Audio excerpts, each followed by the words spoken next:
Buenas tardes, gracias por participar en el encuentro digital de hoy, de estos o de los que venimos desarrollando desde SAIMA.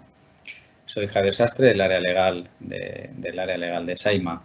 Hoy estamos convocados para tratar un tema: cómo actuar tras el fin del estado de alarma.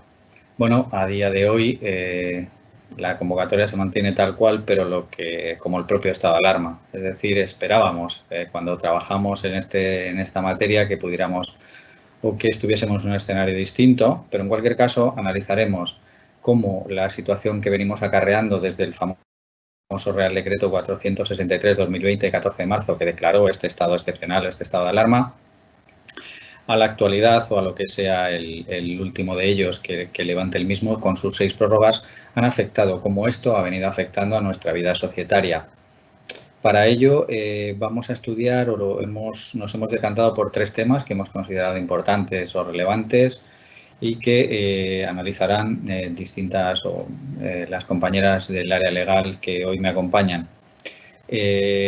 Trataremos fundamentalmente, o la primera de ellas, Gala Pons, tratará o analizará de una manera eminentemente práctica y pormenorizada cómo reanudar o cómo reactivar la vida societaria tras la finalización del estado de alarma y cómo hemos vivido en este periodo en nuestra sociedad esta situación en lo relativo a la formulación de las cuentas anuales, lo relativo a la celebración de la Junta General de aprobación de estas cuentas, con los aspectos que rodean a todo ello, la convocatoria a los socios o, en su caso, también la propia auditoría de cuentas de la sociedad.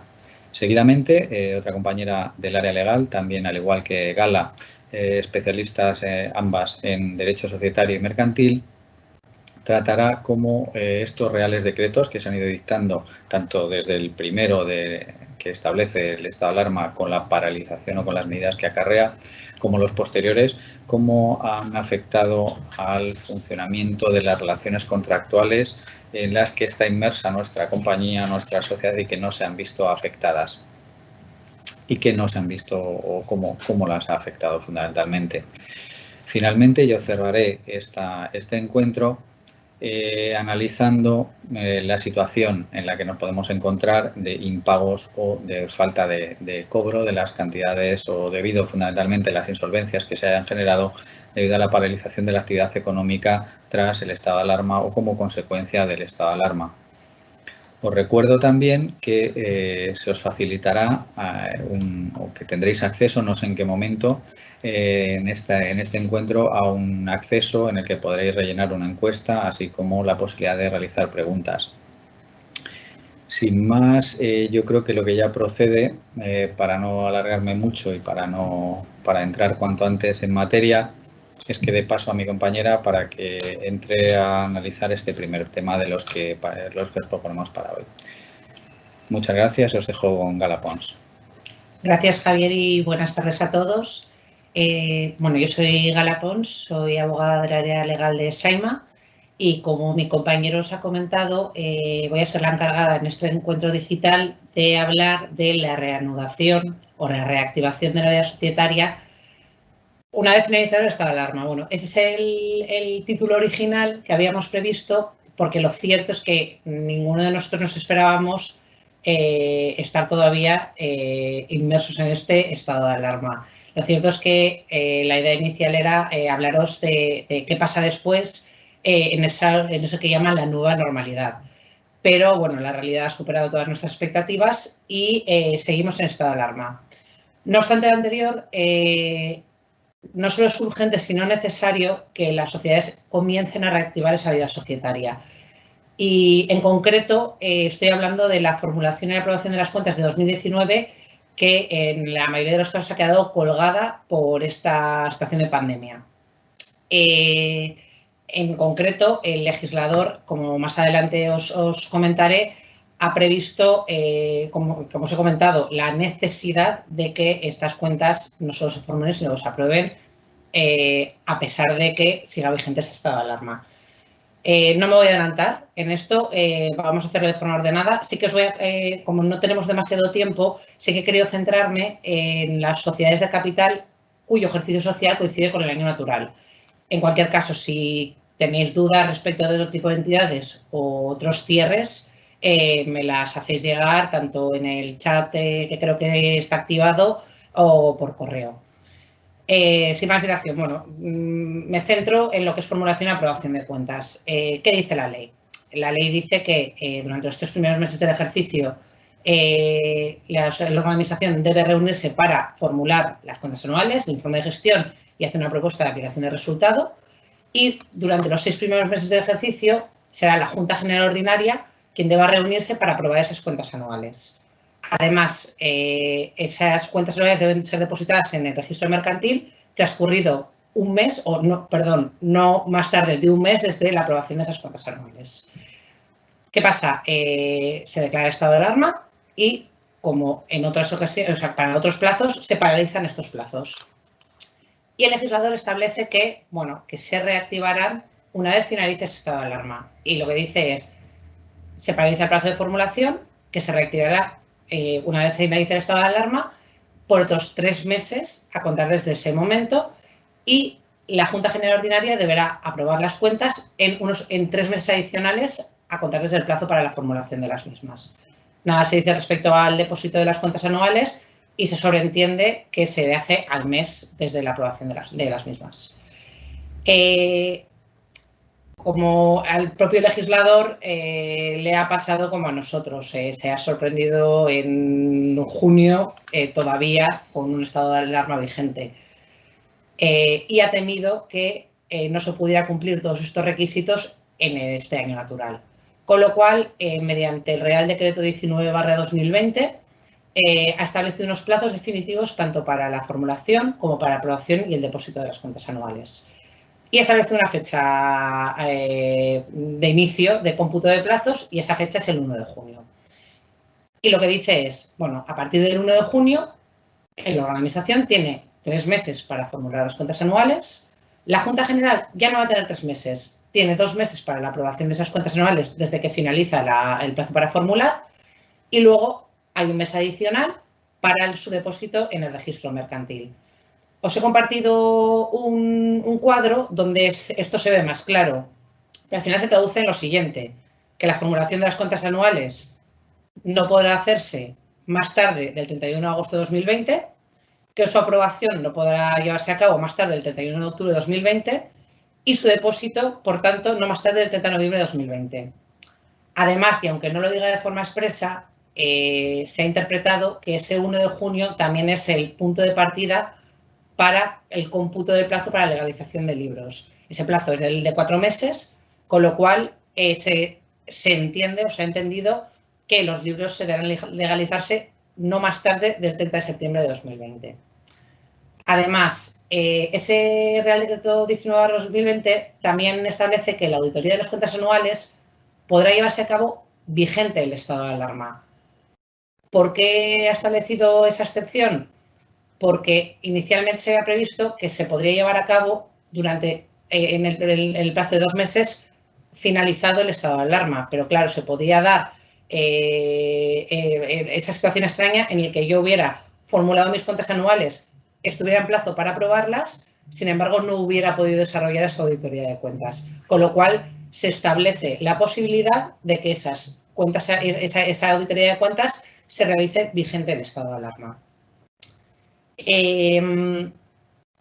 Básicamente, eso es lo que os quería contar por lo que a plazos se refiere en relación con la formulación y la aprobación de cuentas. Claro, me diréis, además también el Real Decreto 11/2020, previo a este 19/2020, había previsto la posibilidad de reformular las cuentas anuales, de tal forma que si el órgano de administración hubiera formulado las cuentas con carácter previo a la declaración del estado de alarma y esta situación de COVID-19 hubiera modificado sustancialmente ese resultado que habían arrojado esas cuentas, se les ofrecía la posibilidad de reformularlas. Lo cierto es que esta reformulación tiene sentido en el seno de sociedades que auditan, ya que se daban algún tipo de pautas para esa auditoría. Básicamente, porque no me quería centrar en esto, pero básicamente lo que se decía es se permite la reformulación de las cuentas anuales, se permite la reformulación de las cuentas anuales y deberá llevar un informe del órgano de administración comentando las razones por las que se ha reformulado, que básicamente es pues, el cambio de situación derivada del COVID, y aparte un informe del auditor de cuentas indicando que no cambiaría su opinión en caso de que no se hubiera producido esta situación. Como os he comentado, o sea, básicamente os quería hablar en relación a plazos y novedades para esta reactivación societaria en lo que a formulación y aprobación de cuentas. Me diréis, bueno, ya, pero es que yo no puedo viajar de provincia, no puedo cambiar de provincia para reunirme con mi órgano, con mi consejo de administración o como socio en una junta general, o por razones sanitarias, pues todavía no me siento preparado para hacerlo. Bueno, lo cierto es que el legislador desde el primer momento ofreció la posibilidad de realizar las reuniones tanto de consejo como de junta de forma telemática, bien mediante videoconferencias como conferencia telefónica múltiple. Esto la verdad es que ha flexibilizado bastante estas reuniones y lo cierto es que en muchas sociedades, muchos clientes sí han procedido a cumplir con estos trámites porque, no os lo he comentado antes, aunque claro, ya entendía que venía de suyo, pero en ningún momento el legislador ha prohibido que la formulación y la aprobación de cuentas se realice durante el estado de alarma. Lo que ha flexibilizado son los plazos para que se pudiera hacer con posterioridad. Pero en todo momento, además de que ha ofrecido los mecanismos como estas reuniones telemáticas para hacerlo, ha prohibido la posibilidad y, por supuesto, la validez de las mismas de que se produjeran vigente el estado de alarma. Y así lo han hecho muchos clientes. Y lo cierto es que han visto que bueno, estos medios telemáticos han facilitado y han flexibilizado mucho estas reuniones y no solo debido a esta pandemia, sino van a evitar posibles viajes futuros. Esto os lo digo porque lo que ha previsto el legislador es que, sin perjuicio de que se establecieran estatutos o no, ha previsto esta posibilidad, pero os quiero comentar que esto es una posibilidad que la ley ya contempla y que simplemente con establecer los estatutos tenéis la posibilidad de que vuestras reuniones se puedan realizar de forma telemática. Dejando un poco aparte el tema de la formulación y la aprobación de las cuentas, es cierto que hay otros temas de la vida societaria que se han visto paralizados por la declaración de este estado de alarma. En concreto, bueno, y para que esta situación no resultara todavía más lesiva para los intereses tanto de socios y sobre todo como de la sociedad. En concreto me refiero a, por ejemplo, no se permite el ejercicio del derecho de separación por parte de los socios mientras dure el estado de alarma. Por ninguna causa y en concreto me refiero a la ya comentada en otros foros, la causa de separación de socios por motivo de la falta de distribución de dividendos. Bueno, esta es una medida que consideramos bastante interesante debido a la situación excepcional que se va a generar en las sociedades con motivo de esta pandemia. Además, aunque con carácter previo o durante el estado de alarma se haya producido una causa legal de disolución de la sociedad, lo que el legislador ha dicho es, tu administrador no estás obligado a convocar la Junta General para solventar esta causa o proceder a la liquidación de la sociedad hasta que finalice el estado de alarma. Y además, lo que es más importante es que las deudas acaecidas vigente el estado de alarma, siempre que esa situación se produjera una vez declarado el estado de alarma, no generan responsabilidad para los administradores. Y bueno, por último, se ha ampliado, o sea, no existe una obligación en lo que en materia concursal, aunque luego mi compañero Javier lo desarrollará este ámbito, se ha permitido que no tienes la obligación de solicitar el concurso hasta el 31 de diciembre de 2020 y nadie, lo que es más importante, nadie te lo puede solicitar hasta esa fecha. Con lo cual se ha dado un poquito más de oxígeno a esas empresas que, además, por motivo de esta pandemia, pueden incurrir en estas dificultades y pueden incurrir en impagos a acreedores. Se les ha dado un poco más de oxígeno para que nadie les inste un concurso necesario. Entonces, bueno, por esa parte el legislador se ha dado oxígeno y esa paralización de la vida societaria se ha visto justificada. En cualquier caso, retomando lo que he comentado antes, os invito a que empecéis a reactivar esa vida societaria porque es necesaria. Ya no podemos estar en el letargo del estado de alarma. Estamos viendo por fin la luz al final del túnel y lo cierto es que nos han puesto los mecanismos a nuestra disposición para que lo podamos realizar de forma segura y eficaz. No me voy a extender más, cedo la palabra a mi compañera Garasi Martínez, que si no me equivoco os va a hablar de los efectos del COVID-19 sobre los contratos. Muchas gracias y nos vemos en próximos encuentros. Gracias, Gala. Bueno, yo soy Garasi Martínez, abogada del área legal, como os ha comentado mi compañero Javier, y voy a hablar de los efectos que ha tenido esta crisis sanitaria en los contratos mercantiles. Cuando hablo de los efectos que ha tenido la crisis sanitaria en los contratos mercantiles, me refiero a los incumplimientos o posibles incumplimientos en los que hayamos caído sin querer. Al contrario que en el tema expuesto por Gala, los temas contractuales no han sido regulados por los reales decretos aprobados por el Gobierno. ¿Esto qué situación nos deja? Pues bueno, que no nos podemos acoger a los reales decretos para saber en qué situación me encuentro, si he incumplido mi contrato o si preveo que voy a incumplir mi contrato a causa del coronavirus. Derivado de esta situación hemos recibido un montón de consultas, ¿no? ¿Qué pasa? Los reales decretos no dicen nada sobre los contratos, no he podido cumplir porque me han cerrado la fábrica, etc., ¿no? Bueno, lo primero que quiero transmitir es calma. Nuestro ordenamiento jurídico ya prevé estas situaciones, son situaciones excepcionales y nuestro Código Civil, que prevé prácticamente todo, también prevé estas situaciones. Por tanto, ¿qué es lo que tenemos que hacer? Simplemente tenemos que ir a ver qué es lo que dice el Código Civil. Bueno, revisando un poquito nuestros articulados, pues lo que podemos ver es que hay dos excepciones o dos artículos que nos permiten excepciones al cumplimiento de los contratos, porque como ya sabemos todos, un contrato cuando lo firmamos obliga a las partes y es obligado el cumplimiento, por tanto. ¿Qué pasa si no cumplimos? El principio general, la norma general lo que nos dice es que la otra parte puede pedirnos o bien el cumplimiento efectivo del contrato o bien la resolución del mismo. En ambas situaciones nos pueden pedir daños y perjuicios y demás penalizaciones. ¿Qué es lo que queremos evitar nosotros? Pues son estos daños y perjuicios y penalizaciones derivadas de los incumplimientos. ¿A qué tenemos que acogernos? Pues a los dos supuestos que regula el Código Civil. El primero de ellos es el incumplimiento por imposibilidad física o legal del objeto del contrato y el segundo y el más conocido es los supuestos de fuerza mayor. La crisis del COVID-19 encaja en estos dos supuestos. Depende del tipo de contrato que hayamos suscrito con la otra parte, ¿no? Y me voy a explicar y lo voy a explicar con algún ejemplo para que posiblemente vosotros que me estáis escuchando sepáis si os encontráis en una situación o en la otra.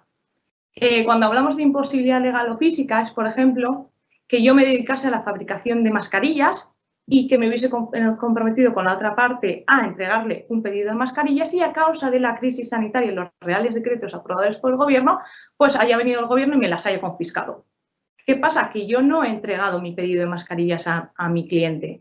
He incumplido mi contrato, pero no es un incumplimiento causado porque yo haya querido incumplir o porque yo fuese consciente de que iba a poder incumplir y aún así haya firmado el contrato. No es un caso de excepción. Ha habido un estado de alarma, a causa del estado de alarma y los decretos aprobados por el Gobierno, se me han requisado las mercancías y no he podido entregártelas. ¿Cuál es el problema en este caso? Que quizá a mi cliente ya no le interesen más adelante la entrega de las mascarillas o yo ya no pueda entregarte más mascarillas. En ese supuesto nos tendríamos que acoger a la imposibilidad legal o física de cumplir con el objeto de un contrato. ¿Qué es lo que pasaría? Que hemos incumplido, sí, obviamente hemos incumplido, no hemos entregado la mercancía. ¿Por ese incumplimiento se nos van a aplicar daños y perjuicios? No, aplicando esta excepción que os comento del Código Civil.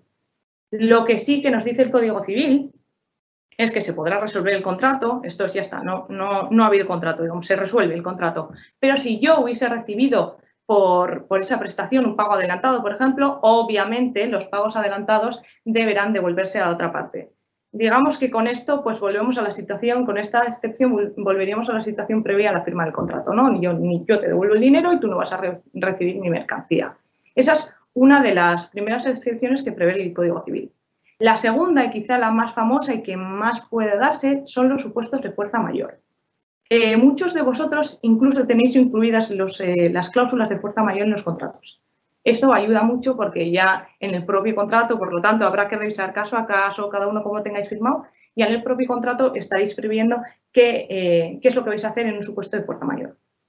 Pero bueno, como norma general, lo que supone fuerza mayor, y en un caso práctico sería, por ejemplo, si a mí me hubiesen pedido la fabricación de una maquinaria, ¿no? Y yo la fabrico con mis empleados para X fecha, entrega al cliente. A causa del estado de alarma, sabemos que hubo unos días en los que se paralizó todo tipo de actividad, solo estaban las actividades esenciales y, pues, casualidad, mi fábrica no era de actividad esencial y se paralizó. Por lo tanto, mis empleados no pudieron fabricar la máquina que yo tenía comprometida para entregar al cliente y no la he podido entregar a tiempo, siendo este tiempo un elemento fundamental de mi contrato. ¿He incumplido? Sí. ¿He incumplido siendo consciente de que iba a incumplir? No. Nadie conocía este supuesto de coronavirus, nadie conocía el momento de esta alarma, ni siquiera se sospechaba que pudiese pasar. Y, por tanto, en los dos supuestos no tenemos que tener culpa y no hemos podido evitar ese incumplimiento. En los dos supuestos tienen que darse estos requisitos y, por tanto, no voy a entrar, digamos, en un supuesto de incumplimiento o incumpliendo entro en la excepción de la fuerza mayor. ¿Qué pasa comparando los supuestos de fuerza mayor con los anteriores? En los de fuerza mayor puede que podamos cumplir con el objeto del contrato. Esto es, yo la maquinaria la tengo, después de los 10 días de paralización, fabriqué mi máquina y la tengo, te la puedo entregar, te la voy a entregar tarde, pero yo la máquina la he fabricado. Bueno, pues lo que dice en los supuestos de fuerza mayor es que yo tendré que cumplir con el objeto de mi contrato, te tendré que entregar la máquina. Lo que pasa es que por haberte la entregado tarde, no voy a caer en un incumplimiento, no se me van a poner unas indemnizaciones por daños y perjuicios, unas penalizaciones, pero digamos que se paraliza el contrato, pero se reanuda y se cumple. Esa es la primera o la fundamental diferencia respecto del primer supuesto. ¿Por qué? Porque en el primer supuesto se resuelve, ya está, es como si no existiese el contrato. En este caso se paraliza y en el momento en que yo pueda cumplir, tengo el deber de cumplir con el contrato. En ambos casos, como os he dicho, tiene que ser por una causa que nosotros no hayamos podido prever, no hemos podido evitar, no ha habido otra manera de cumplir con el contrato. Imaginaros que yo tengo otra fábrica que además de esa actividad tiene otra y estaba fabricando y podía fabricar la máquina de otra manera y entregártela a tiempo. Pues entonces no estarías en un supuesto de fuerza mayor, ¿vale? Estarías incumpliendo. Esos son los dos supuestos que aparecen en el Código Civil. Luego, hay un desarrollo doctrinal llamado rebus sic stantibus que ha sonado mucho estos días y durante este periodo de estado de alarma en muchas comunicaciones enviadas a nuestros clientes. Lo primero que hay que decir es que la rebus sic stantibus no es una ley, no es una norma, no es como estos artículos que os he comentado que aparecen en el Código Civil, sino que es un desarrollo doctrinal. Es algo derivado del juzgado, digamos, ¿no? Para que me entendáis todos. ¿Cuál es la principal diferencia? Pues que para la aplicación de la rebus sic stantibus no es una aplicación directa y yo tendría que ir a discutirla al juzgado. Por lo tanto, ya nos supone un supuesto de judicializar el tema, ¿vale? ¿Qué supone la rebus sic stantibus? La rebus sic stantibus lo que nos dice es que, bueno, digamos que nosotros firmamos un contrato con estamos en una situación ambas partes de equilibrio, ¿no? Yo te alquilaba algo, por ejemplo, y por eso tú me dabas el local y yo te daba una renta, ¿no? Equilibrio de las prestaciones. De repente ocurre algo ajeno a nosotros y esas prestaciones se desequilibran mucho entre las partes, especialmente para una, ¿no? Una parte sufre mucho por el estado en el que nos encontramos, mientras la otra no sufre nada. Y, por tanto, se ha visto mucho, se ha aplicado mucho, por ejemplo, en los locales arrendados para bares que estaban cerrados, para tiendas que estaban cerrados. ¿Por qué? Porque yo tenía mi local cerrado. Por un Real Decreto yo no podía ejercer mi actividad, en cambio te seguía pagando la renta. Entonces, ha habido muchos abogados que han optado por la rebus sic stantibus. En mi opinión y en nuestra opinión, no sería de esta aplicación, como lo aplican muchos de las cartas que hemos recibido, ¿no? No sería una aplicación directa y lo que decían muchas de sus cartas era, mira, como yo no he podido abrir mi local, pues lo que voy a hacer es dejar de pagarte la renta. No, eso no sería volver a reequilibrar las prestaciones entre las partes, ¿no? Eso es pasar mi riesgo, te lo paso a ti. No. un reequilibrio bueno o adecuado de las prestaciones sería, por ejemplo, una rebaja de la renta, ¿no? Que es lo que viene a decir la rebus sic stantibus, es reequilibremos un poquito la situación de desequilibrio que tenemos. Y siempre lo que recomendamos nosotros ante estas situaciones es un acuerdo entre las partes, ¿no? Recordemos que la rebus sic stantibus es de aplicación judicial, que vamos a tener que pleitear, que esto va a tener un coste. Pues bueno, es bastante más barato y bastante más rápido si acordamos algo contra la otra parte, que algo que sea sensato y algo que tenga sentido, ¿no? Que para algo somos personas. Y bueno, pues estas son especialmente las tres vías que tenemos a las excepciones de los incumplimientos. Luego, lo que sí que ha regulado un poquito los reales decretos, pese a no meterse en los temas contractuales, sí que se metieron en los temas de arrendamiento. No en un primer lugar, sino ya más adelante cuando empezó a haber bastante barullo respecto a este tema. Lo voy a comentar un poco por encima, pero cuando tenemos un local arrendado para uso distinto del de vivienda, que es lo que normalmente lo que tienen nuestros clientes, hay una opción, dos opciones más bien, de aplazar los pagos de la renta. Solo se hablan de aplazamientos, moratorias de los pagos de la renta. Depende si nuestro propietario es gran tenedor o una entidad pública o no, que tendremos que ir por una vía u otra. Una es de aplicación directa, la otra no es directa. Y en ambos casos lo que se hace son aplazamientos de la renta, lo cual ¿qué quiere decir? Que más adelante tendremos que volver a abonar esta renta, salvo que no se nos aplicarán unos intereses moratorios, etc. Simplemente se prorrateará, digamos, la renta. Esto es siempre y cuando no lleguemos a un acuerdo. Volvemos a repetir que los acuerdos son válidos y que, por tanto, pues, es mucho mejor que lleguemos a un acuerdo de minoración de renta o algo así antes de entrar a una moratoria en el pago de la renta. Pero hay que ser conscientes de que también existe esta opción en el caso de necesitarlo por temas de tesorería, etc. Y bueno, con esto yo acabo mi parte de los efectos de esta crisis sanitaria que ha tenido los contratos y le cedo la palabra a mi compañero Javier. Gracias. Gracias, Garasi. Bueno, después de la intervención mediante mis compañeras, voy a intentar explicaros, o como ya os he adelantado antes, mi parte consistirá en explicar qué efectos o de qué manera podemos intentar paliar los impagos o las situaciones de insolvencia en las que nos vamos a enfrentar generadas o que se han dado lugar como consecuencia de la paralización económica que se ha producido tras el estado de alarma. Aquí voy a diferenciar dos situaciones o dos aspectos dentro de mi análisis. Uno será la parte extrajudicial o la parte que debemos actuar o en la que debemos actuar en el seno de nuestra empresa y otra en la que intervendríamos ya el área legal externa a vuestra compañía, en la que intervendremos los abogados.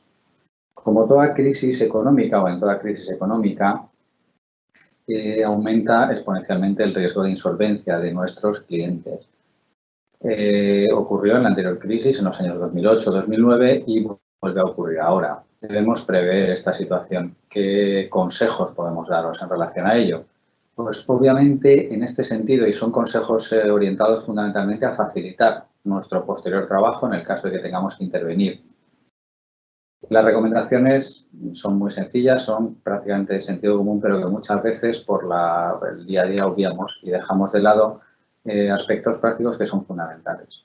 En un primer momento, nosotros debemos ser muchísimo más diligentes en el seno de nuestra empresa en la gestión de los cobros, en la gestión de los pagos. Aquella deuda que se ralentiza o cuyo cobro se dilata en el tiempo será más difícil de recuperar. Debemos tener un adecuado calendario de vencimientos, utilizar herramientas digitales, otros medios que nos sirvan para que una vez que se produzca el vencimiento de una deuda estemos encima de ella para poder cobrarla o, en su caso, pues instar el cobro de la misma.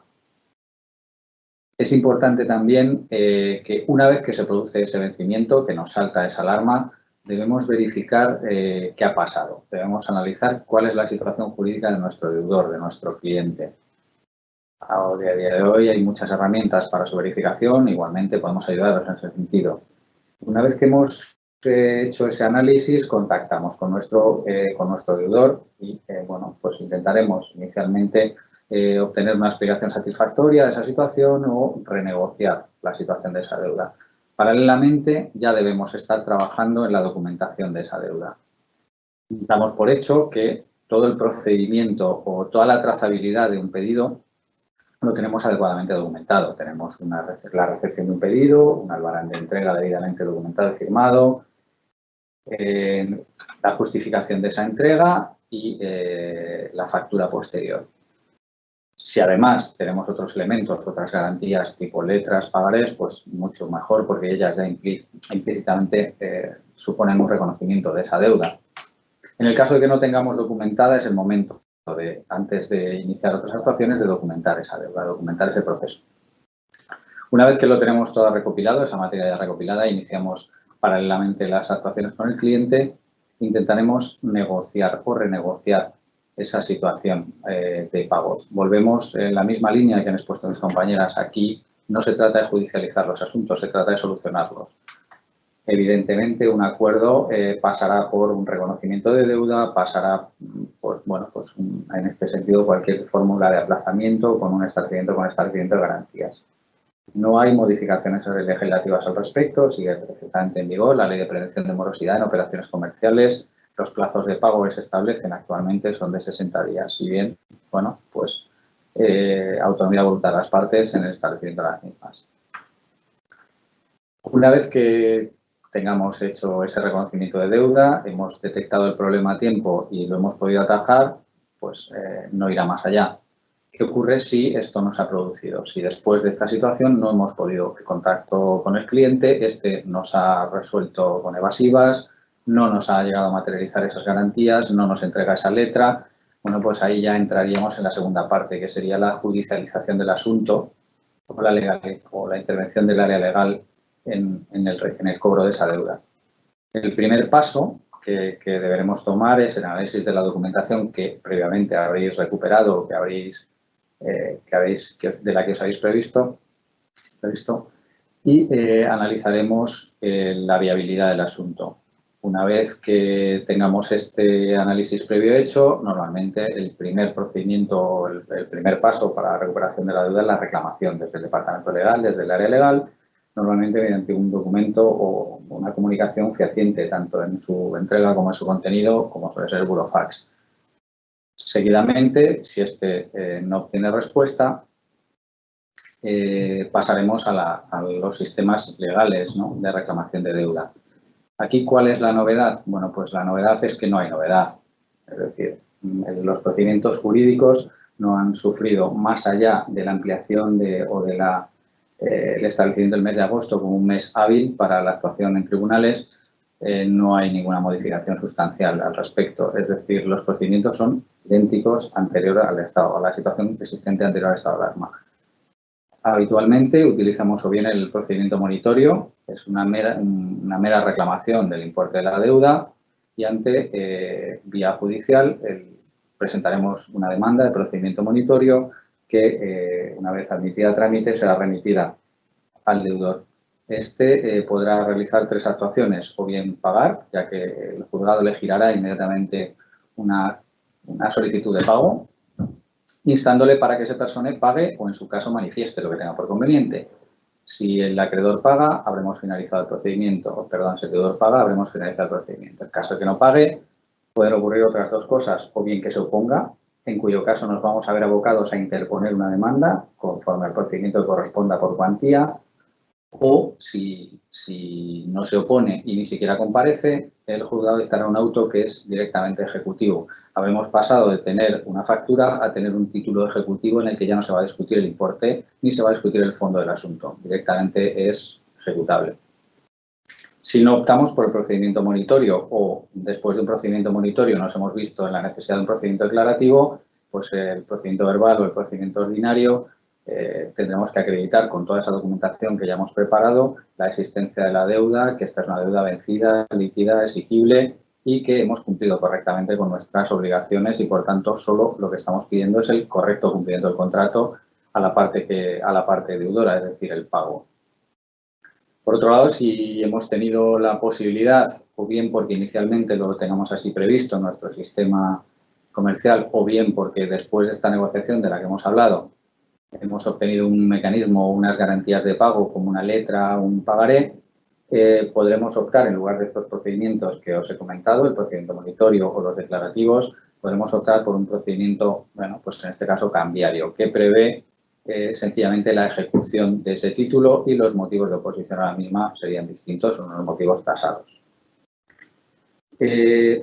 Respecto a esto, como ya, bueno, pues si hemos tomado las adecuadas medidas, hemos documentado bien la deuda y hemos actuado con la diligencia debida, pues lo normal es que consigamos, si el deudor es solvente, pues el recobro de las cantidades que se nos adeudan.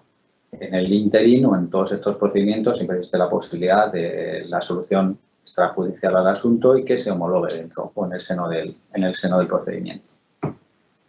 ¿Qué ocurre? O finalmente, ¿qué debemos tener en cuenta en el caso de que nuestro cliente, nuestro deudor, después de esta situación de alarma, haya devengado una situación de insolvencia?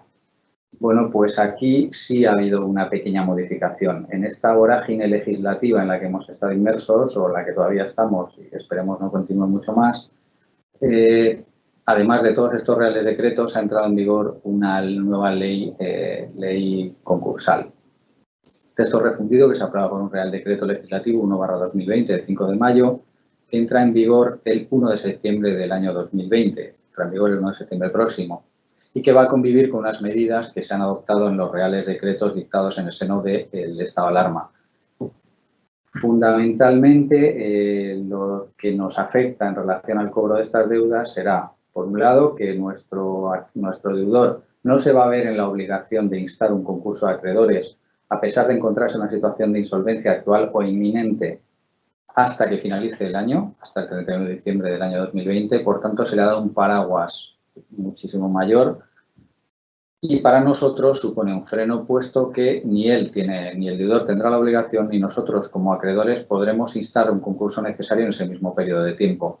Es decir, vamos a tener, a pesar de que se nos ha dotado una herramienta nueva, como es ese texto refundido de una ley concursal, no vamos a poder instar un concurso necesario a aquel acreedor que no satisface nuestras deudas y que está en una situación de insolvencia actual o inminente hasta que no finalice el año, sin que eso devengue una responsabilidad o derive en una responsabilidad para los administradores por no haberlo solicitado.